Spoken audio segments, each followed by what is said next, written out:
¿Cómo está? Le doy la bienvenida a Historia de lo Inmediato, esta videocolumna que comparto cada semana sobre los asuntos que a mí me parecen relevantes. Hoy hablemos sobre Morena y cómo están como perros acosados. Lo digo de esta manera. Mire, es grotesco que quien mata niñas, viola mujeres, invade naciones, secuestra presidentes y usa el cargo para enriquecerse, Donald Trump, le exija cuentas a México.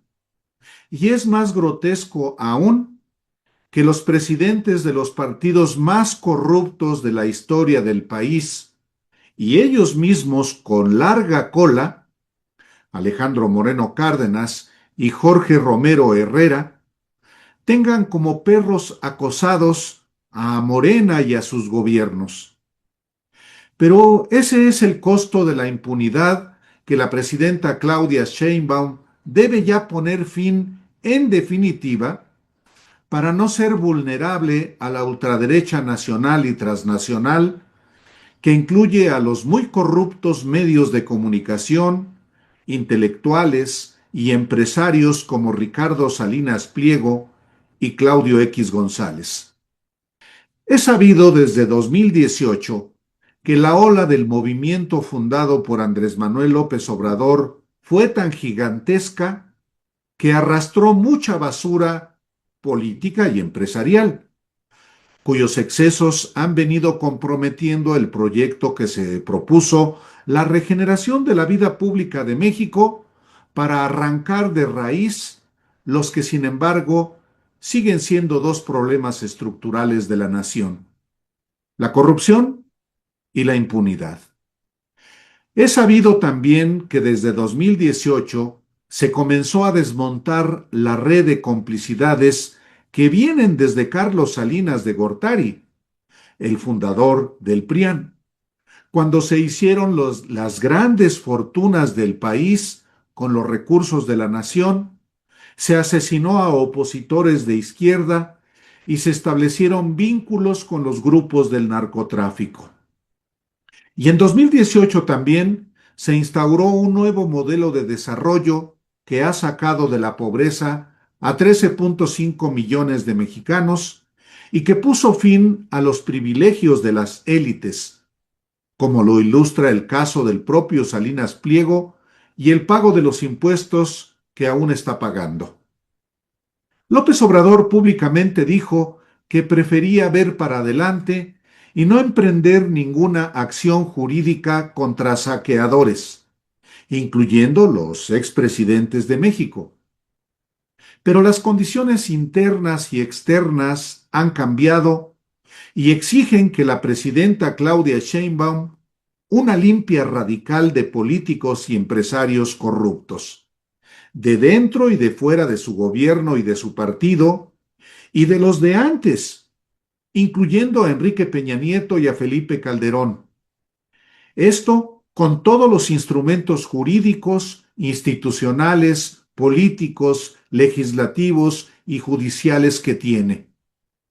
Solo falta que tome la decisión, si no es que ya la ha tomado a partir de que Ernestina Godoy llegó a la Fiscalía General de la República en sustitución de la nulidad que fue Alejandro Gertz Manero. ¿Por qué tienen que cargar los miembros y simpatizantes de Morena con los corruptos y estar como perros acosados, arrinconados y con la cola entre las patas, solo por unos cuantos?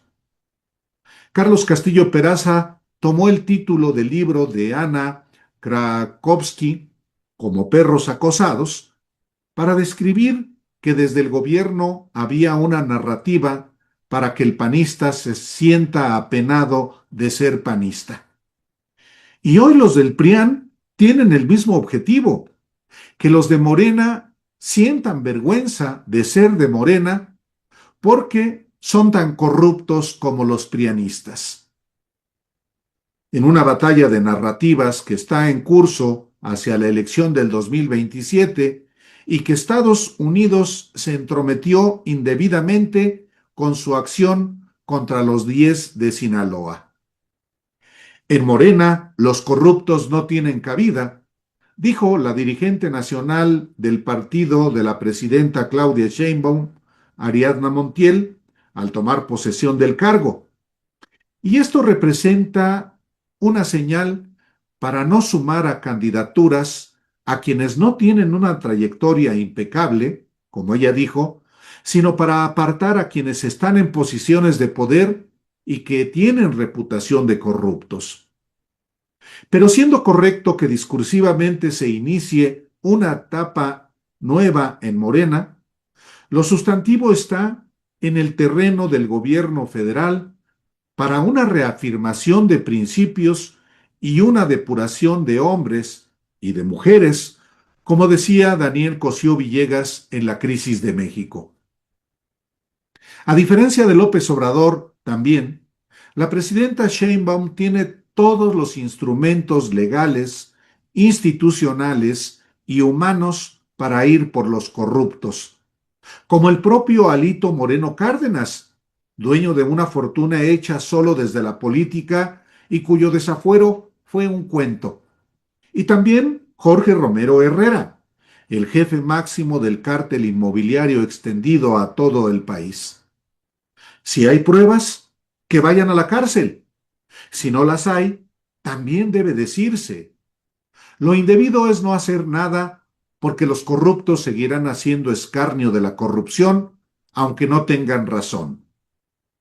Para atacar la corrupción pública y privada, tan repugnante una como la otra, el gobierno federal que encabeza Sheinbaum tiene a la Secretaría Anticorrupción y Buen Gobierno, encabezada por Raquel Buenrostro, pero también dispone de la Unidad de Inteligencia Financiera, de la Procuraduría Fiscal y del Sistema de Administración Tributaria de la Secretaría de Hacienda. Estas instancias son las que presentan las denuncias ante la Fiscalía, cuyo equipo pertenece al mismo proyecto político, aunque siga como fiscal anticorrupción María de la Luz Mijangos, herencia de Gertz. Tampoco existen obstáculos en el Poder Judicial de la Federación, cuya Suprema Corte de Justicia está completamente renovada con ministros afines. Capturada, dice la derecha, que por décadas capturó todo este poder del Estado. Y la mitad de los magistrados y jueces federales fueron electos por voto popular. El nuevo titular de la Auditoría Superior de la Federación, un órgano de la Cámara de Diputados para prevenir y sancionar la corrupción con el dinero público federal, es Aureliano Hernández Palacios Cardel, identificado también con la presidenta Claudia Sheinbaum. Y en la Sala Superior del Tribunal Federal de Justicia Administrativa, donde los corruptos suelen hacer enjuagues multimillonarios con despachos a menudo asociados con magistradas y magistrados, también la presidenta de México propuso a su presidente, José Ramón Amieva. Otra cosa, si las leyes vigentes son laxas con los corruptos, porque efectivamente durante décadas se construyó un andamiaje para la impunidad, entonces la presidenta de México tiene la mayoría en el Congreso para reformar la Constitución y las leyes que hagan falta para tener instrumentos jurídicos más eficaces contra los corruptos. Ni siquiera necesita de la oposición. Todo está en sus manos y en su voluntad. Ir contra los corruptos es una definición histórica que consolidará la autoridad moral y política de la presidenta y de su gobierno, que además le dará mayor dignidad y fortaleza a la nación ante los embates de Estados Unidos y de los vendepatrias que repugnan la soberanía nacional y que, aunque de dientes para afuera lo nieguen, se le han arrodillado a Donald Trump. Los mexicanos estamos hasta el gorro de los corruptos e impunes, políticos y empresarios, de antes y de ahora. Muchos, por la prescripción de los delitos, ya no recibirán castigo. Pero ahí están Peña Nieto por sus multimillonarias transferencias documentadas, Calderón por el regalo que hizo en obras como los penales y el criminal Rápido y Furioso, así como personajes como Francisco Javier García Cabeza de Vaca, Diego Sinué Rodríguez Vallejo, Enrique Alfaro, Adán Augusto López Hernández, Américo Villarreal, Roberto Gil Suar, Ricardo Monreal, Pedro Aces. Ni modo que la panista María Eugenia Campos resulte impune por la relación de su gobierno con la CIA, solo porque Estados Unidos la protegió con el escándalo de Rubén Rocha Moya. Ni modo que el gobernador de San Luis Potosí, Ricardo Gallardo, y su operador Héctor Serrano sigan tan campantes con sus 20,000 operadores electorales y el reparto de 1,200,000 despensas al mes para garantizar la gubernatura, quitando de en medio, de todas las maneras posibles, a quien se le oponga. Así no hay cambio verdadero ni segundo piso de la transformación, con corrupción y con impunidad. Gracias hoy.